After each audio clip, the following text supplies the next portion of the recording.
Dans cet exercice, on étudie la suite UN, qui est définie par ln de 1 plus 1 sur n. On doit démontrer que la limite de UN égale 0 quand n tend vers l'infini. Donc ça, c'est pas très compliqué. On a ln de 1 plus 1 sur n quand n tend vers l'infini, 1 sur n tend vers 0. Donc 1 plus 1 sur n tend vers 1. Et ln de 1, bah, ça vaut 0. Donc là, tout simplement, la limite de UN quand n tend vers l'infini, ça donne bien 0, parce que la fonction ln en 1 vaut 0. Ensuite, on va montrer que pour tout n, on a cette relation entre Sn, qui est la somme des k égale 1 à n de uk, qui est égale uniquement à ln de n plus 1. On remarque que la somme de k égale 1 à n de uk, ça fait u1, donc ça fait ln de 1 plus 1 sur 1, plus, quand k vaut 2, ln de 1 plus 1 sur 2, plus quand k vaut 3, ln de 1 plus 1 sur 3. Et bien toute cette somme-là, pour k allant de 1 à n, elle se simplifie pour avoir uniquement ln de n plus 1. Alors, pour pouvoir faire ça, on peut remarquer que un, qui s'écrit 1 plus 1 sur n, ln de 1 plus 1 sur n, 1 plus 1 sur n, c'est pareil que n sur n plus 1 sur n, ça fait n plus 1 sur n. Donc un, il est égal à ça, mais il est aussi égal à ça. Ça, c'est la même chose.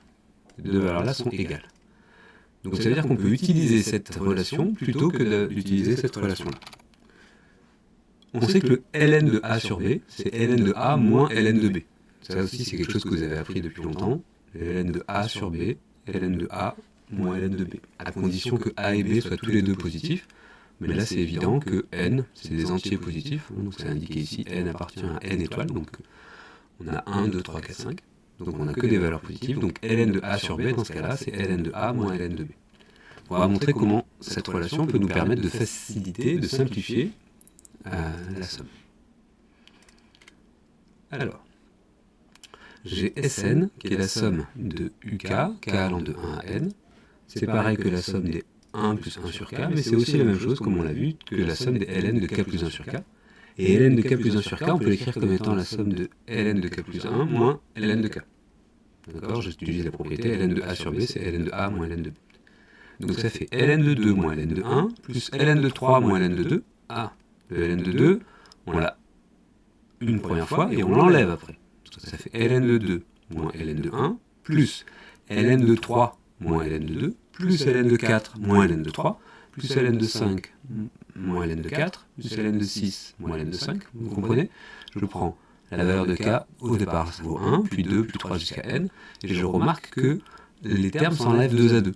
Le ln de 2 moins ln de 1, plus ln de 3 moins ln de 2, ça s'en va.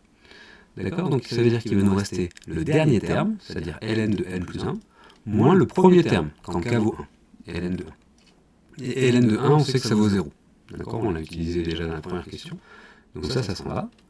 Donc ça fait ln de n plus 1, qui est le premier terme, qui est le seul terme qui ne s'en va pas.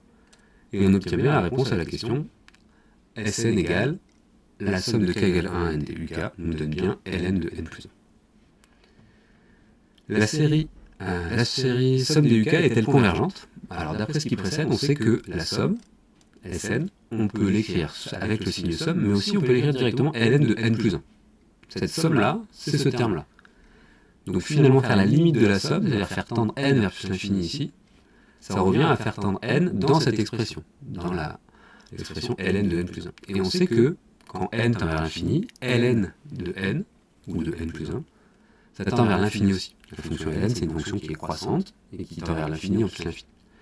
Donc la série tend vers l'infini, donc on dit qu'elle n'est pas convergente. Converger, ce serait si elle tendait vers une valeur finie, genre 4, 2, n'importe quoi, de fini, mais pas plus l'infini.